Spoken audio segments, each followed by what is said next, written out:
হোসেনপুরের ভীমরুলের কামড়ে নারীর মৃত্যু।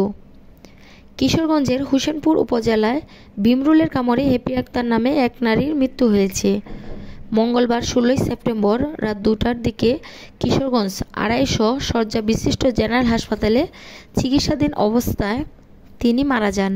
মৃত হ্যাপি আক্তার পৌর এলাকার পূর্ব দীপেশ্বরী গ্রামের কাঞ্চন মিয়ার স্ত্রী। বিষয়টি নিশ্চিত করেছেন সাবেক পৌর কাউন্সিলর মোহাম্মদ কামাল উদ্দিন। স্থানীয় সূত্রে জানা যায়, মঙ্গলবার দুপুরে বাড়ির পাশের একটি গাছে থেকে কাঁঠাল পাতা পাড়তে যান হ্যাপি আক্তার। এ সময় গাছে থাকা ভীমরুলের বাসা ক্ষতিগ্রস্ত হলে ভীমরুলের দল তাকে আক্রমণ করেন। গুরুতর আহত অবস্থায় পরিবারের সদস্যরা প্রথমে তাকে হোসেনপুর উপজেলা স্বাস্থ্য কমপ্লেক্সে নিয়ে যান। পরে অবস্থার অবনতি হলে চিকিৎসক তাকে কিশোরগঞ্জ 250 শয্যা বিশিষ্ট জেনারেল হাসপাতালে পাঠান।